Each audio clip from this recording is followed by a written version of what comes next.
Well, hello and welcome to our Looking for Meaning and Purpose reflection this afternoon here in St. Peter Mancroft Church. Whether you're joining us online or you're here in church, you're very welcome and I hope you enjoy it. So you're in a vintage bookstore. You've gone to visit there just after lockdown.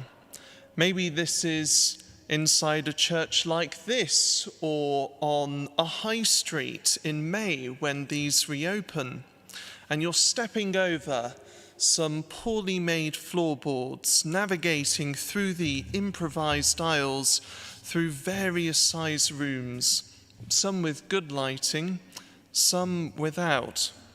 And you brush past all manner of books, from those in history, those on the natural world, fiction and non-fiction, some with old bindings, the backs of which are worn and peeling, some with paper-backed, colourful spines, when all of a sudden you stumble upon the fiction section and pause and wonder.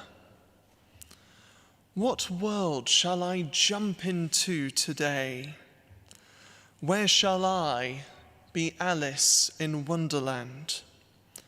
What characters, heroes will I try to relate to? What painted landscapes in my imagination shall I try to picture? One of the assumptions we find all too often, I think, in our present times is that we are told, we perhaps feel that the only protagonists we can get behind, root for, will on in a story are those, well, like us. But I want to reflect a little today on some of the stories I admire, some of the heroes I have, who, unlike me, are female. It came, I think, as something of a surprise to my former vocations advisor back in Coventry that I am a fan of Jane Austen's works. Perhaps not so much with her depictions of clergy, accurate though I'm sure they were, as they were based off contemporary figures that were known to her, but rather in her witty and funny writing and the characters that she managed to craft. But for me, the virtues of the Elizabeth Bennets of literature can often be overplayed. For me, she is just too easy a character to have as a protagonist. She is smart, beautiful in appearance, and to a degree stands out for all the right qualities in a room full of others. I find no difficulty in rooting for her, but I wonder just how relatable such a character really is. We can admire her qualities, we can try on her slipper for size in our imaginations, but can we really admire her fully? What real difficulties or challenges, many of which we will have ourselves had to wrestle with, has she truly had to overcome? For me, when I look for female characters who I admire in a deeper way, I look perhaps less to Austen and more to the Bronte sisters and Elizabeth Gaskell. Charlotte Bronte's Jane Eyre has a childhood that can best be described as horrific. She is someone who grows up without parents in an unloving household where she is physically and mentally abused. She is sent away to a school life that is beyond miserable.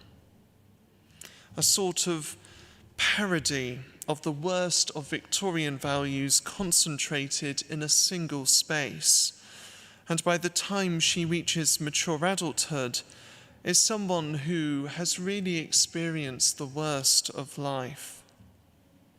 But despite all this, she is presented to the reader as a strong-minded person, not someone to be walked over by anyone, dependable, really a servant not just in profession but also in character to others.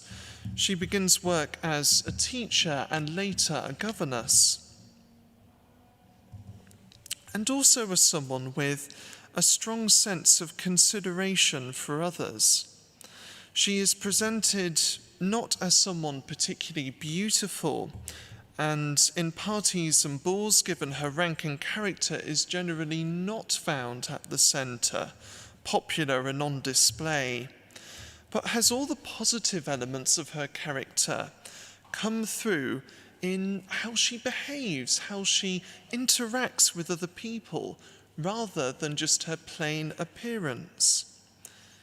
And for me, the most telling and I think most admirable act of hers is when she comes into an inheritance left to her by her uncle. Given her background and her upbringing, this could be like a lottery ticket winning moment for her. Time to crack open the champagne, maybe buy a few fancy dresses and set herself up in a happy position, dancing for joy that the horrors of her youth might be, in some way, a little way perhaps, compensated by a new, lavish, flamboyant lifestyle. But the thought of what she can buy takes second place to the question of what she could do. What should she do? What is right? What is moral and kind and loving to do? As her first thought is not on what she can spend, but over sharing it between her newly discovered cousins. The writer Elizabeth Gaskell was a contemporary of Bronte and wrote in a similarly serious and Christian manner. Her last unfinished novel, Wives and Daughters, though oftentimes neglected, is a particular favourite of mine in its depiction of a diverse community in a remote part of Yorkshire, centering around the main female protagonist, Molly Gibson, and the drama that unfolds when she is given a new stepmother and stepsister.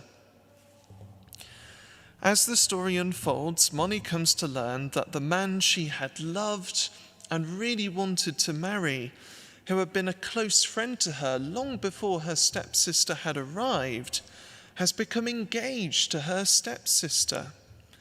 Two people she loved, her friend and her sister, happy and excited for the future.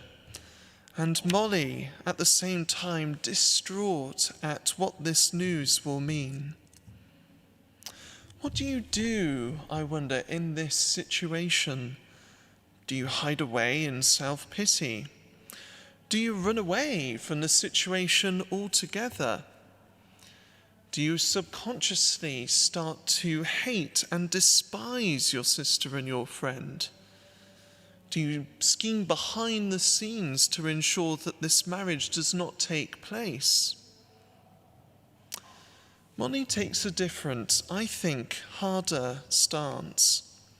She puts on a brave face, smiles, and even when the engagement looks under strain, and if it might fold, actually encourages her sister to try and keep it together. Such is the selfless love that she had for them both. Now, I am not trying in this talk to present to you two perfect role models, both of whom had their flaws, or even to praise two Victorian writers, neither of whom were perfect individuals, but rather to suggest how such characters have inspired me within my own challenges. What do we mean when we say we admire someone? For me, in these two persons, neither of whom are described as particularly pretty or witty, or particularly oppressed throughout their entire lives per se, I see virtues and actions which challenge me and leave me in admiration. So as you continue to wander around that bookshop and pick up new books off the shelf, perhaps spare a thought, just a single thought, for the books which you might stumble upon that contain stories and persons that you might find gives you good direction. And so let us end in a prayer. Ever-present God, we thank you for Jesus and for all those in our lives and in our books and in our imaginations that inspire us and give us good values. Please continue to place in our lives good examples for us that show us how to reflect your glory, grace and goodness, and direct us onto the path that, though it may challenge us, ultimately leads us to you. Amen.